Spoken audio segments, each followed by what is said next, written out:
자, 우리 지난 시간에 우리 상무기는 교재가 없지? 지난 시간에 우리가 같이 배운 숙제를 빨리 마치고 갑시다. 숙제. 저는 천지창조에서 상무기 교재 없어? 같이 봐. 형이랑 같이 봐. 자, 우리 숙제 빨리 풀고 갑시다. 첫 번째 A번 창세기 1, 2장은 창조에 대한 모든 것을 우리에게 말해준다. 창세기 1, 2장은 창조에 관한 모든 것을 우리에게 말해준다. 어떻게를 포함해서 우리 모두가 가르친 맞나 틀리나요? 네. 창조에 관한 모든 것을 가르쳐주나요? 아닙니다. 창조에 어떻게라는 과학적 방법 전체를 말해주는 게 아닙니다. 그죠? 아주 간략하게만 설명해놨죠. 아마 창조에 관한 건 전체를 기록하려면 창세기 1, 2장으로 되나요? 예수님의 행적을 온 지구상에 다 기록하면 어떻게 된다고? 채울 수가 없다고. 그렇다면 창조는 더 하겠죠? 오케이. 이번 창조의 질에 대해서는 아무것도 말해주지 않는다. 맞나 틀리나요? 창조의 질. 예, 아무거나 말해.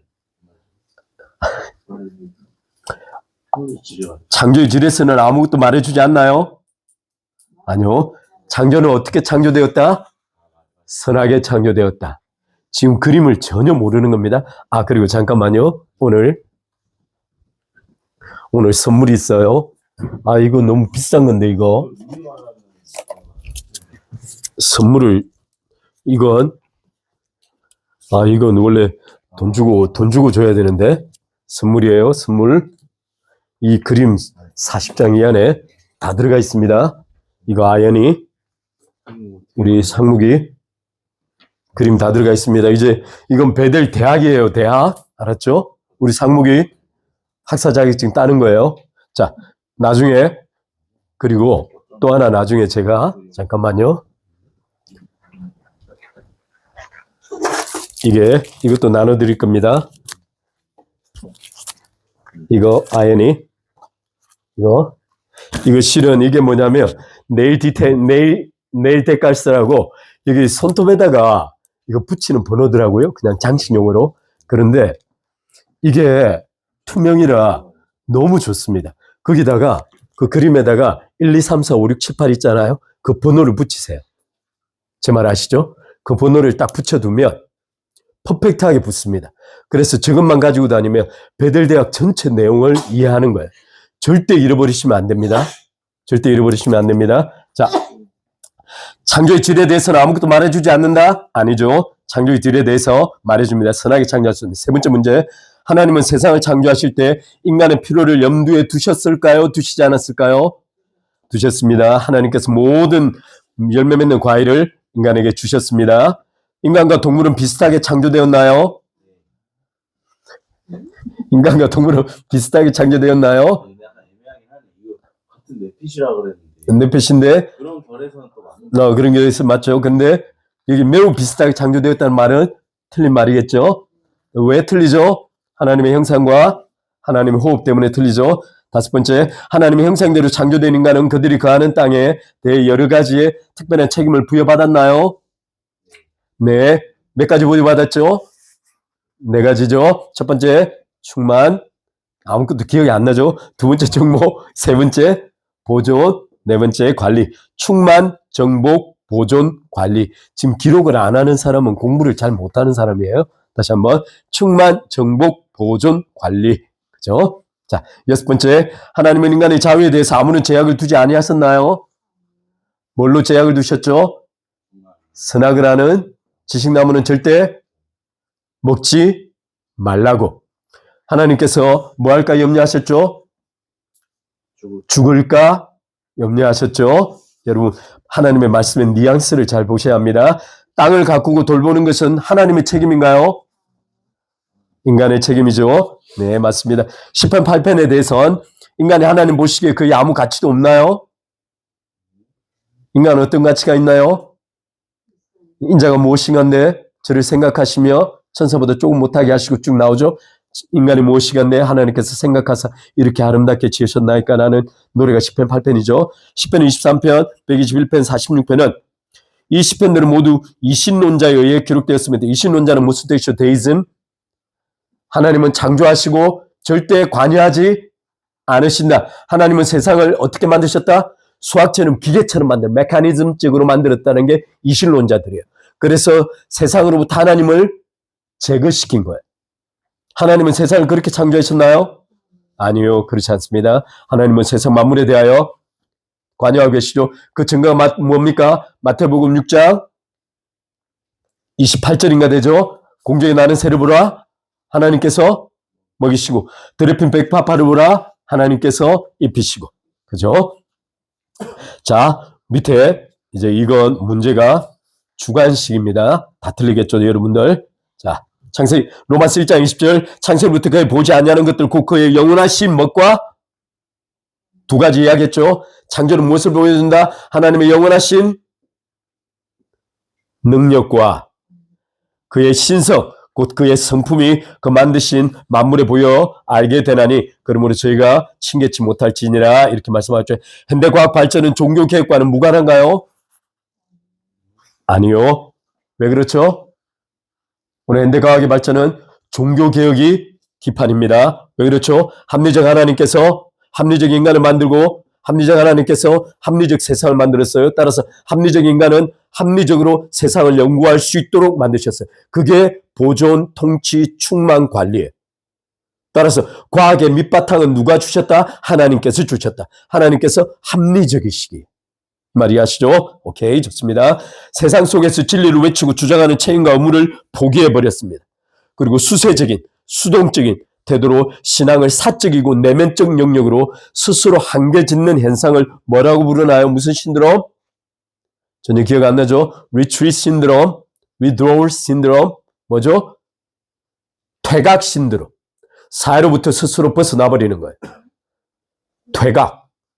전투할 때 퇴각해버리는 거죠. 후퇴 신드롬, 퇴각 신드롬이라고 합니다. 따라서 이 퇴각 신드롬은 기독교에 나타나나 안 나타나나요? 많이 나타납니다. 혼자 신앙생활 하고 싶은 거예요.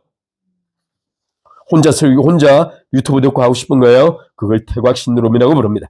신명기 1장 31절로 33절 광야에서도 너희가 당하였거니와 사람이 자기 아는 같이 너희 하나님 여호와께서 너희 행로 중에 너희를 아는 사 이곳까지 오게 하셨느니라. 누구를 아는 같이? 자기 전혀 기억 안 나죠? 자식 아들을 아는 같이 자기 아들을 아는 같이 하나님께서 40년 동안 하나님께 심판하신 광야를 이스라엘 백성들과 함께 가셨습니다. 이 일에 너희가 너희 하나님 여호와를 믿지 아니하였도다. 그는 너희 어떻게 행하시며 너희 앞서 행하시며 너희 앞에 행하시며 장막 칠 곳을 미리 찾으시고 밤에는 불로 낮에는 구름으로 너희 행할 길을 미리미리 지시하신 자신이라. 우리의 인생은 그렇습니다. 하나님께서 미리 앞서가시고 보시는 겁니다. 다섯 번째, 하나님께서 자신은 만물과 존재적으로 완전히 분리되신 분이죠. 다른 모든 철학이나 불교처럼 하나님께서 만물과 함께 되시는 분이 아닙니다. 그건 범신론이고 악입니다. 하나님께서 자신은 만물과 존재적으로 완전히 분리되신 분이시면서도 만물 안에 거하고자 하시는, 나아가 만물을 통하여 자신을 표현하고자 하시는 하나님의 의지를 뭐라고 부르죠? 하나님의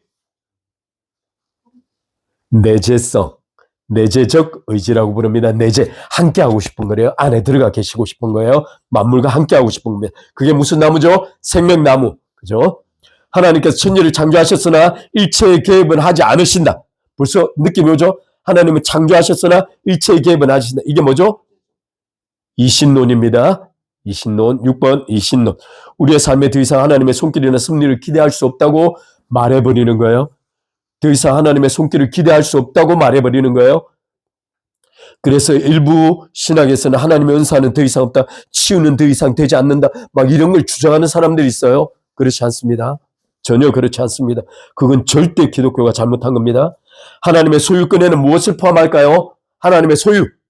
창조는 소유를 나타내고 소유는 뭘 나타내죠? 하나님의 임의권. 임의로 할 수 있다는 거죠. 임의권을 포함한다. 그리고 하나님의 이 임의권은 피조물의 불확실성이 되지 않는 이유. 하나님께서 마음대로 하실 수 있는데 그것이 피조물에게는 불확실성이나 예측 불가능이 되지 않는 이유는 뭐죠? 하나님의 두 가지. 성품과 언약 때문이에요. 하나님의 말씀 자체가 언약이에요. 하나님의 행위 자체가 언약이에요. 하나님의 성품과 언약 때문에 우리는 모든 피조물은 불확실성에 놓이지 않는다. 예측 가능성을 주시는 거예요. 법치 사회가 중요한 이유가 뭐죠? 법치 사회가 중요한 이유가 뭐죠? 모든 구성원들에게 예측 가능성을 주기 때문에 그 사회가 발전하는 거예요. 제 말이 아시죠? 이 법에 대한 규율이 깨지고 나면 예측 가능성이 사라지고, 예측 가능성이 사라지면 대상에 따라 다른 법리가 적용되기 시작하면 그것이 곧 불의가 나는 이유예요. 내 말이 아시죠? 따라서 하나님의 언약과 성품은 예측 가능성을 제공해 준다. 8번째, 자율이란 자신의 무엇을 스스로 결정하는 거죠? 자율. 이거 전혀 기억 못하네. 자율은 무엇을 결정하는 거죠, 스스로? 자신의 존재 방식을 스스로 결정한다는 의지를 말한다. 신에게 자유는 곧 자율이죠. 근데 피조물에게는 자율은 자유일까요? 아니죠. 피조물은 자신의 존재 방식을 스스로 결정할 수 없습니다. 만물에 대한 하나님의 통치는 무엇을 통하여 가능케 됩니까? 만물에 대한 하나님의 통치는 누구를 통하여? 인간을 통하여. 그렇게 결정하셨어요. 하나님께서 인간을 통하여 하시기로 결정하신 거예요. 그래서 김상훈 목사님 말씀하신 대로 그게 뭐죠? 하나님께 창조에 결정하신 게 아담을 통하여 실패했죠. 그래서 반드시 뭐가 와야 한다? 천년왕국이 와야만 한다. 왜냐하면 인간을 통해서 만물이 통치되는 걸 하나님 실현하셔야 한다. 그걸 하나님께서 약속하셨다는 거예요. 창조를 통해요. 자, 10번째, 아버지로 나심은 히브리서 2장에 말씀하신 거죠. 그렇게 하시는 자와 그렇게 함을 받은 자가 동시에 아버지께로부터 같이 나셨다는 거예요. 근데 여기 차이가 있죠. 아버지로부터 나시면 성자 하나님의 피조성을 말하는 게 아니죠. 영혼 안에서 아버지와 아들 사이 완전한 존재적 뭘 말한다? 존재적 일치성. 존재적 일치성을 말하기 위해서 낫다라고 표현한 거예요. 왜냐하면 히브리 사고방식 속에는 아버지와 아들을 같다고 보는 사고방식이 있어요. 히브리식 사고 속에는. 제 말이 하죠. 히브리 그 아들 곧 아버지로 간주하는 거예요. 히브리식 사고식에는 창세기 2장 5절 여호와 하나님이 땅에 비를 내리지 아니하시고 경작할 사람도 없었으므로 들에는 초목이 아직 없었고 밭에는 채소가 나지 아니하였으며 이 구절에 의하면 인간의 역할에 대한 하나님의 생각은 뭘까요? 다스님 또 그 정도 말하고 싶은 게 아니에요. 응? 그 정도 말은 하늘에서 하나님께서 비를 내리지 아니하셨죠. 또 하나 경작할 사람이 없으므로 초목이 아직 없었고 채소가 나지 않아요. 이것은 인간에 대한 어떤 것을 말해주고 싶어하는 거죠. 하나님께서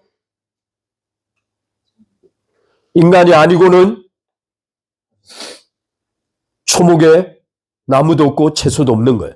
따라서 인간에게 만물이 하나님을 경험할 수 있는 유일한 통로로 누구를 결정하셨다? 인간을 결정했다. 만물이 하나님을 경험할 수 있는 유일한 통로로 누구를 결정하셨다? 인간을 결정하셨다. 그래서 인간에게 무엇을 주셨다?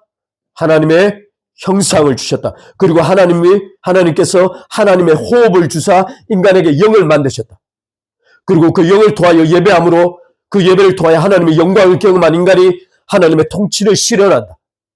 따라서 인간을 통하여 하나님께서 만물 안에 내재하시고자 하시는 그 내재적 의지를 만물이 경험하는 거예요. 따라서 인간은 하나님과 만물을 연결하는 유일한 통로인 거예요. 제 말이 아시죠? 하나님께서 인간을 그렇게 위대하게 창조하셨습니다.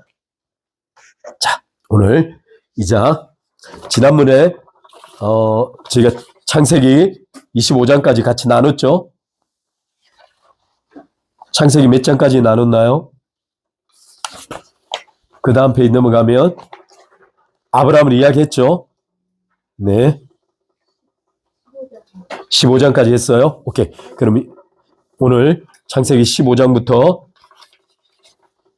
25장까지 원래는 이게 3장으로 넘어가면 좋은데 그럼 이건 다음 주에 제가 다시 나누겠습니다. 나머지는 다음 주에 같이 하겠습니다. 오늘은 제 상관하고 돼 있는데 실은 제가 한까지 있으면 이번에 이제 베델 성서 대학을 갔다 왔는데 제가 우리 전현수 권사님하고 베데스행서 대학을 공부할 때 굉장히 엄격하게 공부했어요.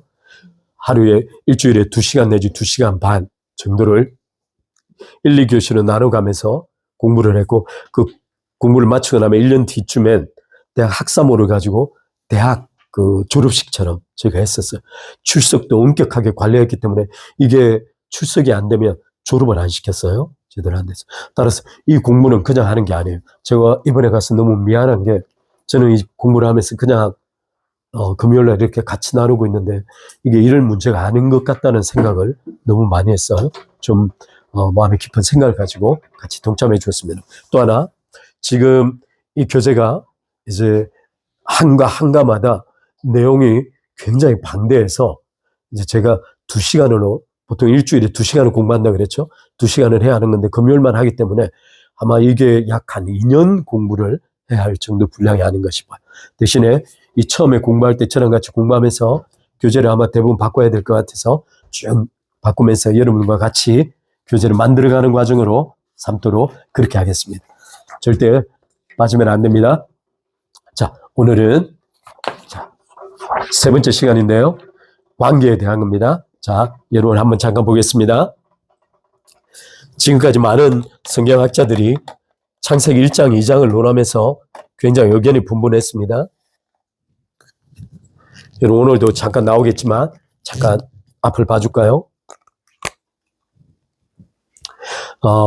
여러분 이게 제가 아까 청명제에도 이야기했지만 약 18세기 내지 19세기에 들었으면서 굉장히 많은 변화가 있었습니다. 이건 시대적 변화가 있었습니다. 15세기, 16세기에 종교개혁이 있고 난 이후에 종교개혁 이후에 17, 18세기를 거치면서 계몽주의가 발생했습니다. 계몽주의, 아까 이야기했죠. 계몽주의는 어디에 기초하고 있냐면 여기 과학주의, 과학에 비유를 하고 있습니다. 이때 종교개혁에 의해 발생한 과학은 순수 과학이에요. 그야말로 소위 인과율이라고 하죠. 인과율 뜻이 뭐죠? 코스 앤 이펙트죠. 이게 코스 앤 이펙트의 뜻이 뭐냐면 원인이 있으면 반드시 결과가 나온다는 뜻이에요. 따라서 인과율이 적용되는 건 심리를 가진 인간, 퍼스널리티, 인격을 가진 인간이 아니고 피조물, 물질 세계를 다루던 거예요. 이 과학이 나중에 발전하기 시작하면서 계몽주의가 됩니다. 이 계몽주의가 발생하면서 어떤 현상이 발생하냐면 세상을 수학, 수리, 기하학 이런 분야로 세상을 이해하기 시작하면서 어떤 현상이 발생하냐면 세상을 하나님 없이 인간이 이해할 수 있다라는 주장이 생기기 시작한 거예요. 이걸 계몽주의입니다. 여기에서 발전한 것이 아까 말한 이신론입니다. 이신론, 데이즘이라는 건 하나님께서 창조는 하셨으되 더 이상 세상 운행에는 관여하지 않으신다는 논리가 이때부터 나온 거예요. 근데 더 안타까운 사실은 이 계몽주의가 나온 이후로 약 18세기, 19세기 들어가면서 과학이 급속도로 발전하면서 어떤 일이 생기냐면 과학주의가 됩니다. 과학주의, 딱 이즘이라는 이데올로기가 딱 되는 순간 누구를 제거하냐면 이 과학이라는 인과율이 아까 어디에만 적용된다 그랬죠? 물질 세계에만 적용된다 그랬어요. 왜냐하면 이건 툭 때리면 아픈 거죠. 물은 위에서 내리면 땅으로 떨어지는 거죠. 하늘은 하늘 따라 움직이는 거죠. 이 인과율이 물질 세계에 적용되는 걸 어디다 적용시킬 생각을 하냐면 인간에게 적용시키려 합니다. 따라서 물질 세계에 적용되는 인과 법칙을 모든 만물에 적용시키고 싶은 거예요. 이때부터 완전히 과학이 다른 길을 가기 시작합니다. 따라서 과학을 통하여 이때 말한 게 이성을 통하여 세상 전체를 해석하고자 하는 시도가 발생하면서 어떤 일이 발생하냐면 계시를 외면하기 시작합니다. 이미 계몽주의가 하나님은 빠져 계세요라고 말하는 것이 이제는 하나님은 없어도 돼라는 말이 됩니다. 따라서 하나님은 없어도 돼요. 우리가 해석하고 우리가 할 거예요. 심지어 하나님 빠져. 이게 19세기, 20세기 넘어가면서 지난번에 나왔던 니체처럼 하나님은 죽었다라고 말하면서 나가는 거예요. 사상이 단계적으로 발전하는 겁니다. 따라서 과학주의가 발생하는 이 순간 이미 과학자들, 철학자들 사이에는 인간이 죽었다고 생각했습니다. 그래서 극단적 양상, 이건 나중에 철학을 이야기하면서 이야기할게요. 이때 19세기 과학주의가 들었으면서 어떤 일이 벌어지냐. 이게 동시에 두 가지 일이 있었는데요. 제가 좀 복잡하지만 좀 설명을 하는 게 도움이 될 것 같아서 19세기경 가장 혁명적인 년은 18세기, 19세기 산업혁명이 일어나죠. 그 다음에 과학주의가 발생하죠. 그 다음에 이 두 가지로 어떤 일이 일어났냐면 식민지가 개척되기 시작합니다. 근데 식민지를 개척하다 보니 어떤 일이 벌어졌냐면 그동안 유럽 사회는 오직 기독교 중심으로 생각을 했어요. 근데 산업혁명이 발전하고 과학주의가 발전하고 신에 대한 극도의 회의감이 가지고 있는 중에 식민지가 개척되면서 전 세계 소위 종교들이 발견되기 시작한 거예요. 따라서 유럽 사회에서는 기독교만이 유일한 종교가 아니라는 거예요. 따라서 기독교를 어떻게 바라보기 시작하냐면 이미 기독교에 대한 회의감이 과학주의에서부터 뿌리채 발생하고 있는 이 상황에서 여러 종교들이 다양하게 발달되다 보니 기독교도 종교 중에 하나라고 말합니다. 이때 발달한 것이 종교학입니다. 종교학. 그러니까 종교 분석학, 종교 비교학 이런 것들이 급속도로 발전하기 시작하는 거예요.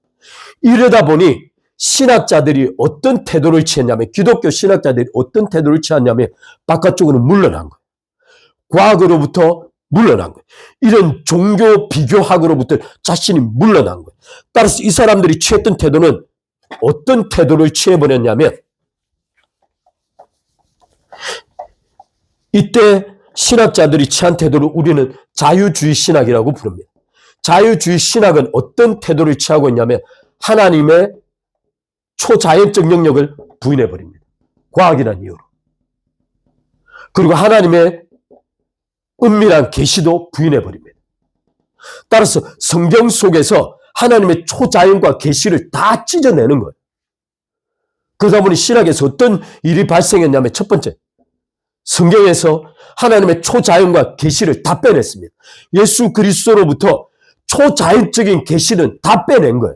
그러다 보니 어떤 논의를 시작했냐면 초자연적인 게 빠지고 있는 순수한 예수는 누구인가? 라고 연구를 시작한 거예요.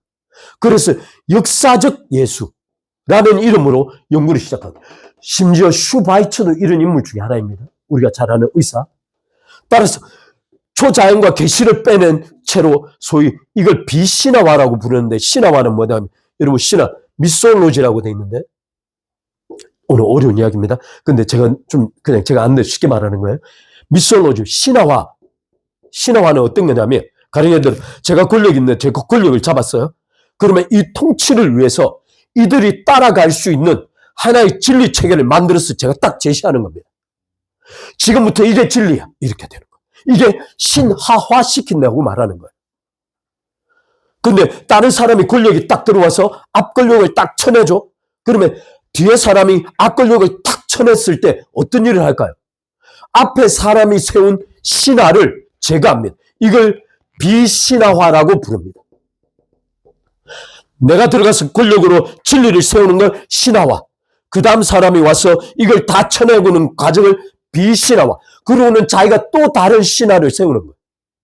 이걸 신화화라.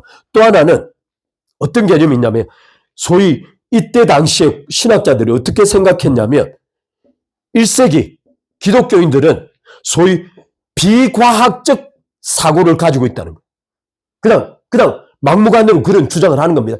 1세기는 아주 오래됐으므로 저들은 과학적 사고를 할 수 없으니 이들이 기록한 것은 비과학적 사고에 입각하여 기록했을 거라고 전제한 뒤에 이들이 가지고 있는 비과학적 전제를 다 빼내는 거예요. 그걸 비신화화라고 불렀어요. 그러고 난 다음에 역사적 예수를 만들려고 막 시도한 거죠. 그러니까 역사적 예수가 몇 가지, 한 가지가 아니에요. 학자들마다 다른 예수가 나오는 거예요. 이건 필연적이에요. 왜냐하면 내가 빼고 싶은 걸 빼는 거니까. 이 일을 했습니다. 19세기 기독교 신학이 이 일을 했어요. 두 번째, 어떤 일이 벌어졌냐면 성경은 우리는 모세오경, 창출, 내, 민, 신 이 5건이 1400년경에 모세가 기록했다라고 믿습니다. 근데 이 사람들은 어떻게 믿냐? 그게 아니에요.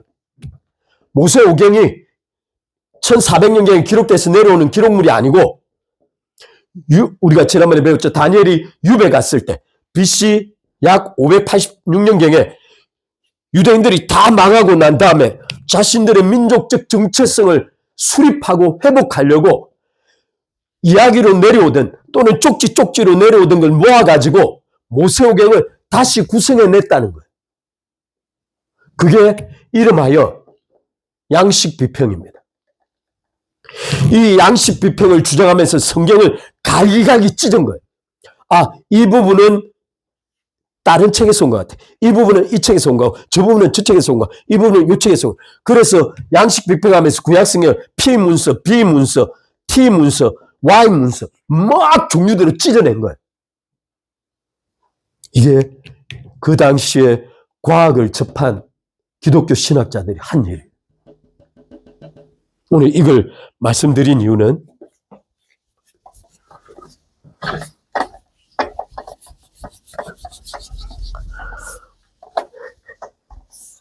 오늘 좀 여러분과 함께 살펴볼 내용들인데요. 창세기 1장과 2장은 창세기 1장은 여호와라는 야훼라는 이름으로 기록되어 있어요. 제가 잘못했네요.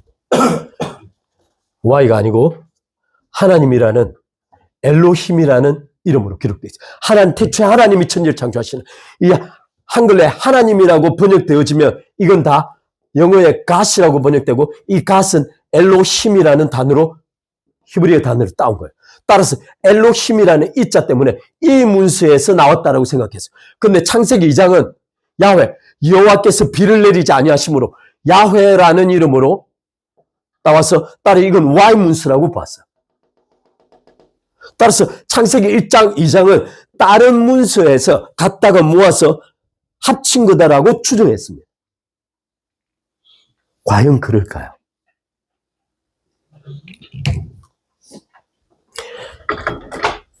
아까 말씀드린 대로 놀라운 사실은 18세기, 19세기경에 19세기, 18세기, 20세기경에 가장 발전했던 게 뭐죠? 놀랍게도 가장 발전했던 학문이 뭐냐면 고고학이에요. 고고학이에요. 그래서 여리고가 불태워지고 성이 무너지고 이런 건 허구라고 보았어요.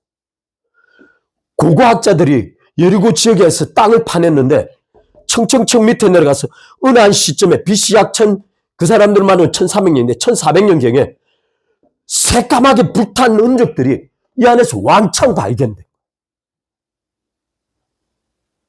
심지어 다니엘서는 벨사살이라고 창세기 다니엘서 5장에 기록되어 있죠. 벨사살 왕이 다 불러가지고 여호와의 성전의 기물들로 막 잔치를 벌이면서 술을 마셨죠. 그때 여호와의 손이 나타나서 벽에 기록하자 다니엘을 불러다 그걸 해석시켰잖아요. 그런데 이 당시에 아무리 쳐다봐도 벨사살이라는 이름이 없는 거예요. 그래서 다니엘서 5장이 허구다 이렇게 생각했어요. 놀라운 사실은 이 고고학에서 그 벨사살의 아버지 이름이 나보 뭐라고 있는데 이 사람이 직접 기록했던 원통 글이 발견된 거예요. 그 글 속에 벨사살이란 자기 아들의 이름이 나오는 거예요. 그 아들이 같이 공동 통치했던 섭정자라고 이름이 딱 나오는 순간 다니엘서 5장이 역사적 사실임을 고고학이 입증해 준 거예요. 따라서 놀라운 사실은 과학 때문에 성경을 부인하고 초자연적인 거 다 빼내고 뒤로 빠졌는데 과학이라는 고고학이 발전하면 발전할수록 성경이 팩트라는 사실을 계속 입증해 준 거예요. 더 놀라운 사실은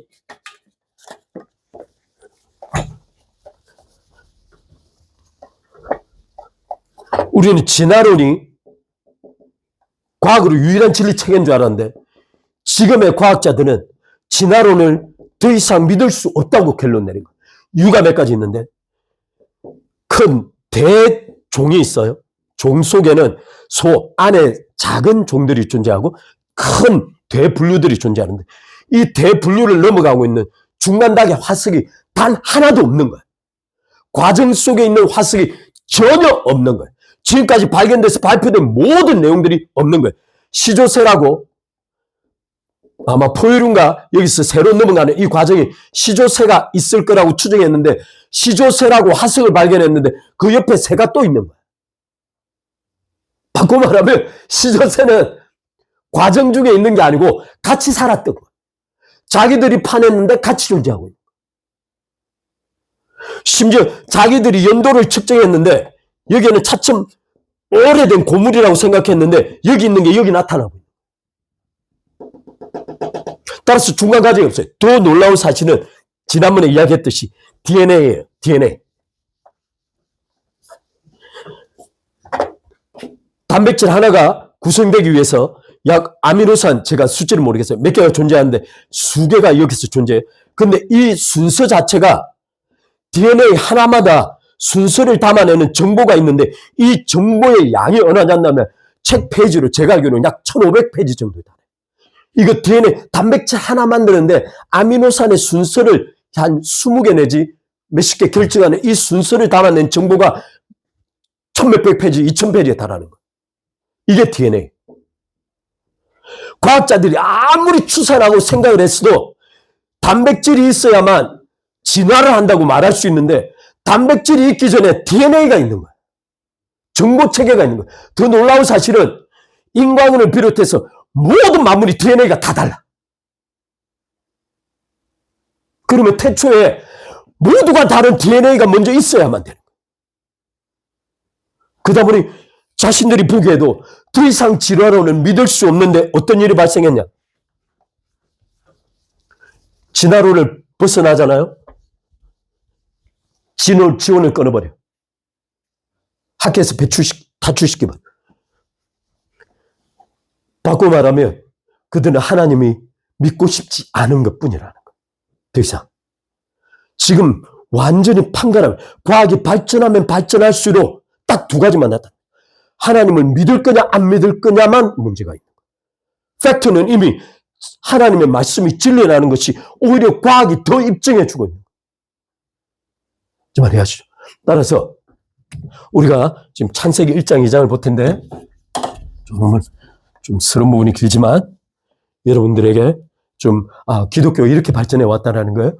그러다 보니 창세기 1장과 창세기 2장은 어떻게 구별되어 있냐면 여러분 창세기 1장은 이렇게 기록되어 있죠. 6일간의 창조 순서를 기록하고 있어요. 그죠? 그러다 보니 첫째 날부터 여섯째 날까지 종류별로 셋째 날과 셋째 날을 구별해서 종류별로 창조하신 거예요. 그러면 첫째 날과 맨 마지막에 이르는 소위 이 복잡도가 있어요. 복잡도, 컴플렉시티라는 이 복잡도가 시간이 지나가면서 훨씬 복잡해지는 거예요. 바꿔 말하면 이 창조의 순서가 곧 위계 질서를 말하는 거예요. 위계 질서를 말하는 거예요. 또 하나 더 놀라운 사실은 첫째 날과 넷째 날, 둘째 날과 다섯째 날, 셋째 날과 여섯째 날이 관계되어 있어서 각 존재마다 존재 위치가 정해져요. 이게 창세기 1장의 기록이에요. 창세기 1장의 기록은 모든 것이 위계 질서에 의해서 정해지고 복잡도가 복잡해지고 동시에 그 존재 위치가 딱 정해지는 거예요. 그래서 인간은 언제 창조되었는가? 모든 만물이 창조되고 난 다음에 맨 마지막에 창조된 거예요. 그것도 하나님의 형상과 하나님의 호흡으로 창조된 거예요. 따라서 인간은 복잡도의 가장 끝인 동시에 인간의 위치는 만물을 다스리는 궁극적 최종 위치인 거예요. 그런데 이 장은 달라요. 이 장은 무엇을 기록하고 있을까요?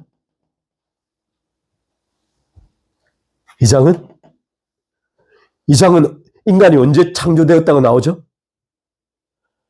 맨 앞부분에 나와요. 인간 창조된 시점이 앞부분에 나옵니다. 그리고 뒤에 동물들을 데려오고 하나님 이름 짓고 배필이 만들어지고 이런 일련의 과정을 거칩니다. 하나님께서 왜 인간을 맨 앞에 두고 이 부분을 정리해 가셨을까요? 창세기 2장의 목적은 1장에서 창조된 인간의 위치가 관계적으로 만물과 어떤 관계를 형성하고 있는가를 보여주고 싶은 거예요. 따라서 2장은 1장에서 하나님에 의해 창조된 인간의 존재 목적이 이 관계를 통하여 어떻게 실현될 수 있는가를 보여주고 싶은 거예요. 인간의 관계 방식을 보여주고 싶은 거예요. 어떤 이들은 이걸 말하기를 소위 이게 한 가지 좀 여러분 차이가 있습니다. 제가 말하는 것과 일반인들 말하는 것 사이의 차이는 뭐냐면 에덴 동산은 최종적 완성인가 아니면 방향을 결정하기 위한 잠재적 장소인가? 이 두 가지가 중요한 거예요. 에덴 동산은 최종 완성 단계의 모습인가? 아니면 앞으로 나아가기 위한 과정이며 잠재적 모양인가? 이것이 중요한 거예요.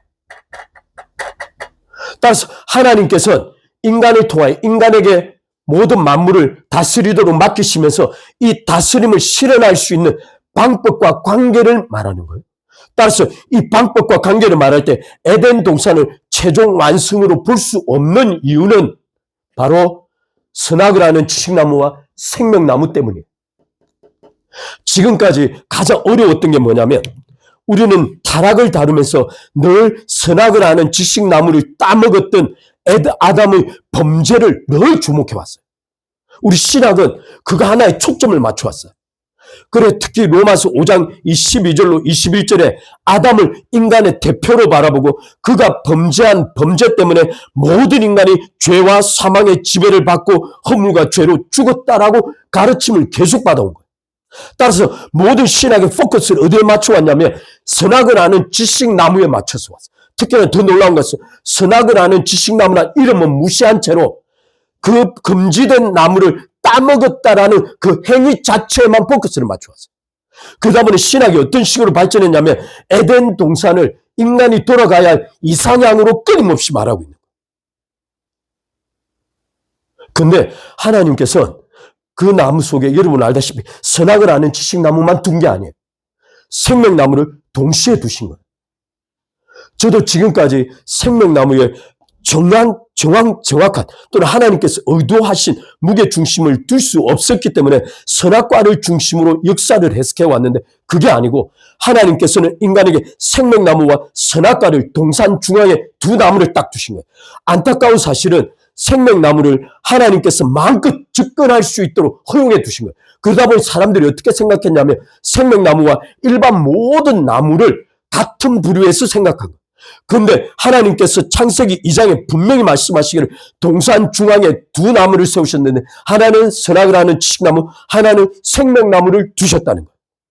따라서 생명나무는 동산 중앙에 별도로 위치해 있거나 구별된 나무로서 이 두 나무 중에 한 나무를 선택함으로써 인간은 자신의 역사의 흐름을 결정하도록 하셨다는 거예요. 이 사실을 인지하지 못하면 정확하게 우리의 구원을 인지하지 못하는 거예요. 하나님께서 우리의 구원을 통하여 무엇을 하고자 하시는가에 대한 방향성을 찾지 못하게 되는 거예요. 왜냐하면 이 생명나무를 통하여 하나님께서는 인간에게 어떤 것을 기대하셨는가를 알아야만 그것이 하나님께서 인간에게 주시고자 하신 궁극적 역사의 방향이었다는 걸 이해하기 때문이에요. 따라서 생명나무가 실패했던 그 자리를 예수 그리스도께서 들어오신 거예요. 따라서 예수 그리스도에 들어오시면 궁극적 목적을 회복시키고 나아가기 위한 방향이라는 거죠. 따라서 생명나무를 통하여 하나님께서 어떤 것을 인간에게 기대하셨는가를 이해해야만 성령을 통하여 우리 안에 직접 내주하시는 하나님의 의도를 이해할 수 있다는 거예요. 저 말 이해하시죠? 이것이 정의되어야만 해요. 오늘 다루고자 하는 내용은 이 내용.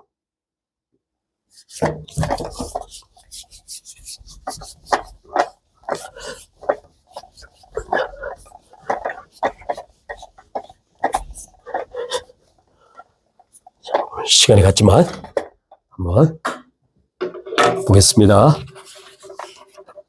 자, 실은 이 그림이 있는데 이 그림의 내용들을 조금씩 변경할 거라 어찌됐든 변경하더라도 여러분과 함께 읽어보겠습니다. 자, 하늘에서 내려오는 음포는 무슨 뜻이라고 제가 좀 경상도라 음표인지 음표인지 제가 구분을 못하니까 하늘에서 내려온 음표는 뭐라고요? 만물과 조화를 이룬다. 여기 조화의 동그라미 치세요. 이 조화가 제가 말하는 관계입니다. 관계입니다. 하나님께서는 인간에게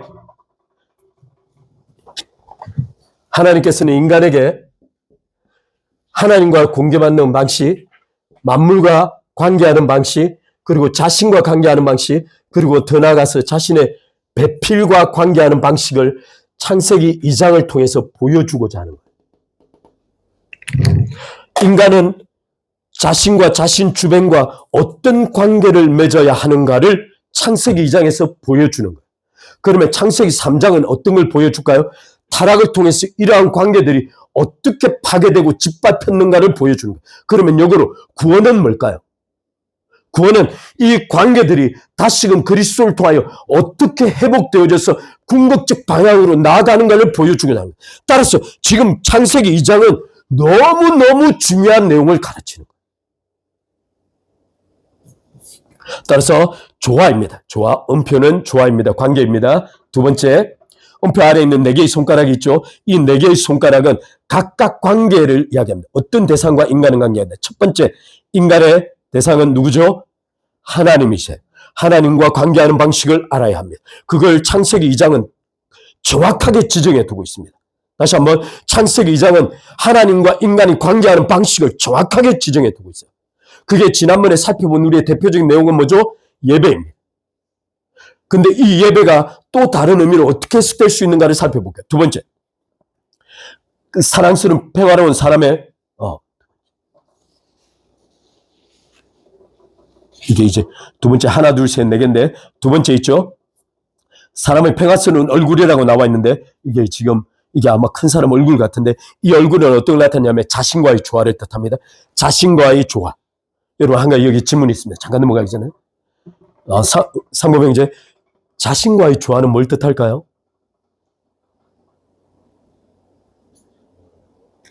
하나님과의 조화는 하나님과의 관계는 그냥 이미지하기가 약간 쉬운 거죠. 왜냐면 많이 배웠어요. 근데 자신과의 조화는 뭘 뜻할까요?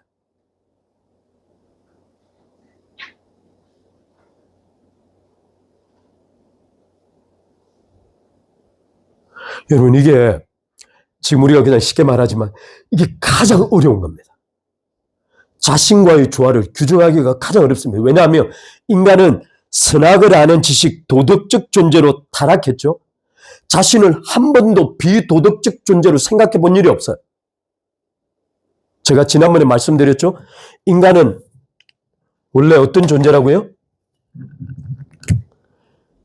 악은 깨어진 관계라고 했죠. 깨어진 관계의 핵심은 인간은 도덕적 존재로 타락했습니다. 근데 에덴 동산 동쪽에서 태어난 아담의 모든 자손들은 한 번도 자신이 비도덕적 존재였던 적이 없어요. 태어나자마자부터 자신은 도덕적 존재로 태어나요. 태어나면서부터 자기가 부끄러운 거예요. 태어나면서부터 울며 태어나요. 따라서 자기 자신 스스로가 한 번도 자기 자신과 조화로운 자신과의 관계를 맺어본 일이 없어요. 따라서 그리스도의 구원을 통하여 다시 추정해 보지 않는 한은 자신과의 존재를 규정할 수가 없는 거예요. 관계, 조화를. 제 말이 아시죠? 하나님께 선악하시면 그 부분의 일부분을 보고자 합니다.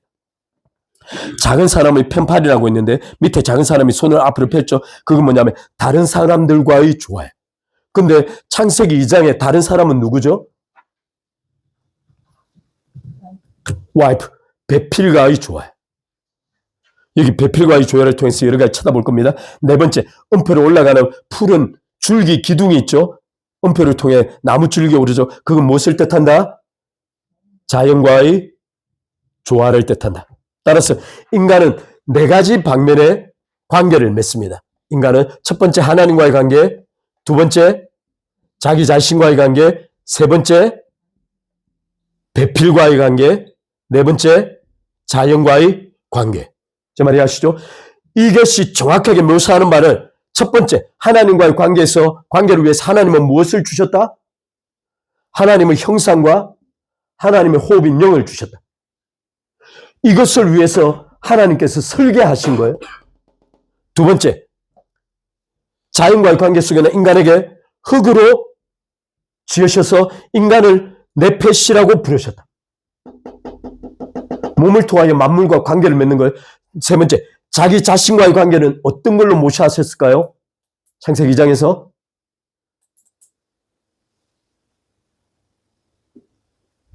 창세기 2장에 자신과의 관계를 뭘로 모셔하셨을까 하나님께서?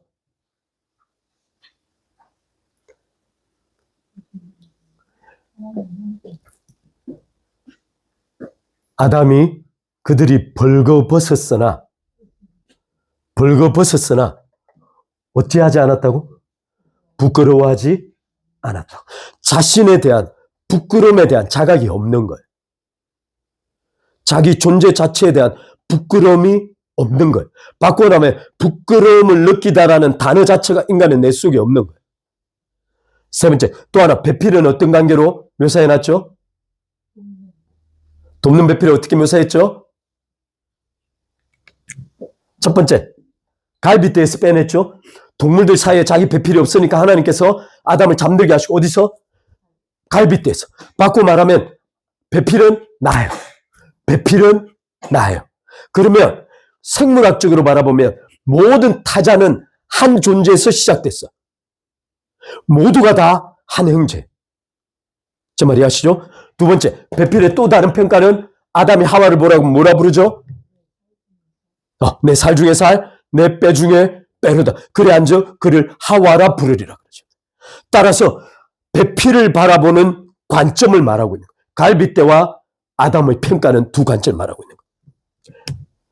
이 네 가지가 창세기 2장에서 말하고 주고 있는 인간이 가지고 있는 관계 방식을 네 가지로 말해주고 있는 거예요. 이것을 기초해서 하나님의 뜻이 이루어지는 거예요. 그렇다면 여기 질문 하나 할게요. 아까 말씀드린 대로 타락은 이 네 가지 관계를 상실하는 거예요. 차례대로 상실하는 거예요. 타락은 인간이 하나님과의 관계를 상실하는 거예요. 그죠? 두 번째, 만물과의 관계를 상실하는 거예요. 창세기 3장에 나와 있어요. 배필과의 관계를 상실하는 거예요. 자기 자신과의 관계를 상실하는 거예요. 따라서 타락은 이 네 가지 관계를 동시에 상실하는 거예요.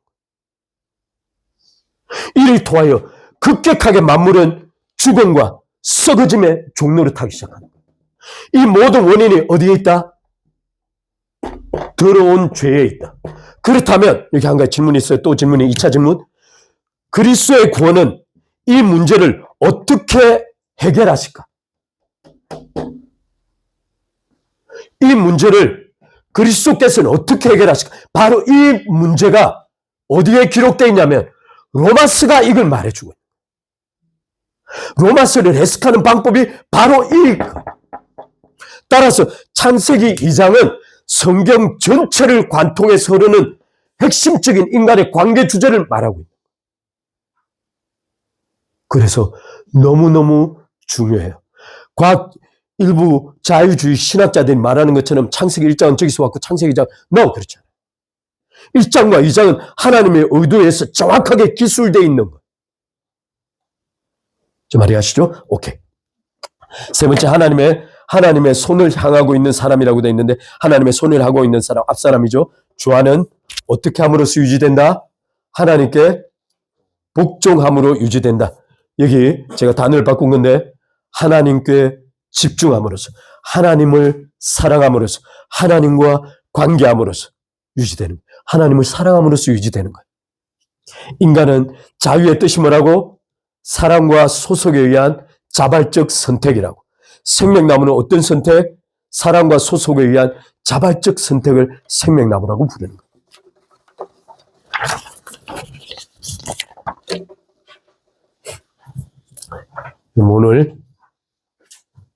오늘 우리 아연이가 모든 관계로 오늘 너무 이 내용을 나갈까요?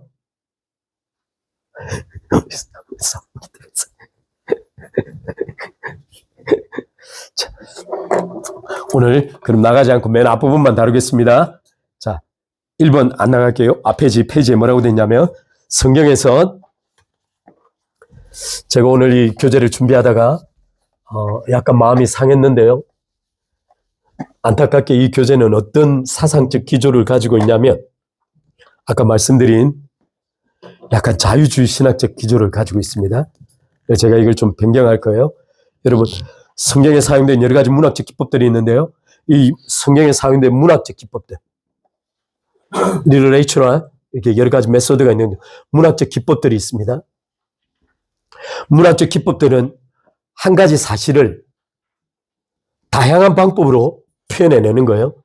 따라서 이 다양한 방법으로 표현해내면서 거기에 대한 저자의 마음과 의도를 한쪽 부분에서 어느 방향이든 극대화시켜가는 걸 문학적 기법이라고 불러요. 따라서 이 같은 기법들은 언제나 하나님의 메시지를 가장 이상적으로 전달하는 데 목적이 맞춰져 있어요. 따라서 이 모든 기법들은 하나님의 메시지를 정확하게 해석하기 위한 방법으로만 사용되어야 해요. 그렇게만 이해되어져야 해요. 따라서 이 문학적 기법들을 통하여 하나님의 말씀을 의심하거나 왜곡하거나 변경하거나 임의로 조정하는 것 철저하게 하나님의 말씀과 위배됩니다. 다시 한번 모든 문학적 기법들은 하나님의 메시지를 극적으로 전달하기 위한 의도를 가지고 기록되어 있어요. 하나님의 철저한 성령의 안배예요. 그런데 일부 학자들이 이 문학적 기법을 통하여 하나님의 말씀 자체를 왜곡시키고 싶어요. 저는 그걸 좀 지적하고 싶은 거예요. 따라서 문학적 기법들에 대한 작은 지식으로만 가지고 있어도 조금만 이해하고 있어도 하나님의 메시지를 더 풍부하게 이해할 수 있는 거예요. 그러면 이 문학적 기법을 6가지로 정리하고 있는데 첫 번째 기법은 무엇이냐면 산문이에요. 산문. 여러분 산문은 뭐죠? 산문은 뭐 했습니다. 그러나 이렇게 따라가요. 따라서 산문의 가장 핵심은 뭐냐면 육하원칙이에요. 육하원칙. 누가 언제 어디서 무엇을 어떻게 왜 하였는가라는 육하원칙이 정확하게 묘사되어 있어요. 왜냐하면 이걸 사실을 전달하기 위해서요. 정확한 사실을 전달하기 위해서 육하원칙에 따라 순서대로 결정해 나가는 거예요. 이건 산문적 형식을 제작하고 있어요. 따라서 열왕기상하, 역대상하는 어떤 기록일까요? 산문적이에요. 복음서는 어떨까요? 산문적이에요. 그죠? 근데 두 번째 방식이 있어요. 똑같은 사실을 기록하는데 시적 방법으로 사실을 기록하는 게 있어요. 이건 역대상하, 열왕기상하, 사사기, 특히 이게 사사기를 쳐다보면 우리는 그냥 한글로 번역된 건 마치 산문처럼 뭐 했습니다 번역되어 있는데 놀라운 사실은 이 사사기 기록 일부를 바라보면 정확하게 시적 순서를 따르고 있어요. 그렇기 때문에 많은 구약학 신학자들이 이 시적으로 기록되어진 이 산문의 일부를 바라보면서 어떤 해석을 하냐면 너무 충격적일 만큼 질서가 정연한 거예요. 한 사건을 기록했는데. 따라서 이 사람들은 어떻게 생각하냐면 이것이 그 당시의 사실을 기록한 게 아니고 후대 사람들이 이 사실 일부를 편집해냈다는 거예요. 구약학 신학자들이 이렇게 결론을 내리는 거예요. 이런 건 없습니다. 왜곡이 아니에요. 편집이 아니에요. 제가 세 번째 어인법이 있는데 어인법은 뭘까요? 물체를 사람처럼 하는 거예요. 그가 말하고 그가 표현한 사람처럼 표현하는 거예요. 그런데 이 어인법은 그가 옛날에 우리 뭐죠? 지우개가 놀아다니는 이 애니메이션 뭐죠? 지우개, 노란 지우개. 스펀지가 막 돌아가면서 막 지 혼자 사람처럼 행동하잖아요. 근데 이게 아니고 이 어인법은 아주 간단한 거예요. 저 나뭇잎은 마치 내 얼굴 같아. 또는 뭐 같다라고 표현하지만 얼굴이야. 라고 표현하면 그건 어인법이에요. 근데 스폰지밥이 막 돌아다니는 건 나중에 그 다음에 나오는 4번 우화라고 불러요. 여우가 막 말을 하고 동물이 말을 하고 이걸 뭐라고 했죠? 이걸 그 히브리인들의 뭐가 있죠? 탈무드 있죠. 탈무드 또는 옛날에 우리 전설의 이야기 뭐 이런 것처럼 해서 마치 동물이 이야기하고 사물이 이야기하고 나무가 이야기하고 그 이야기 자체를 통해서 교훈을 전달하고 싶은 거예요. 이건 교훈이 목적이에요. 이건 팩트에 대한 이야기가 아닌 거죠. 우화는 팩트가 아니에요. 가끔 가다가 팩트 자체를 또 옮겨서 또 다른 이야기를 하는 방법이 있는데 그건 차치해놓고 우화가 있어요. 다섯 번째 언유법이 있어요. 언유법은 뭐죠? 뭐다라고 단정해버리는 거예요. 포도나무는 이스라엘이다 이렇게 말하는 거예요. 이스라엘은 포도나무다 이렇게 말하면 이건 언유법이에요. 왜냐하면 무엇이다라고 단정했기 때문에. 근데 직유법이 있어요. 직유법. 여섯 번째 상징과 직유법. 직유법 뭐죠? 직유법 뭐죠? 무엇은 무엇 같다라고 말하는 거예요. 저 나무는 마치 푸른 바다 같다라고 말하는 거예요. 비슷하다라고 표현하는 거예요. 따라서 이 6가지 방식을 통하여 성경 대부분의 길들이 기록되어 있어요.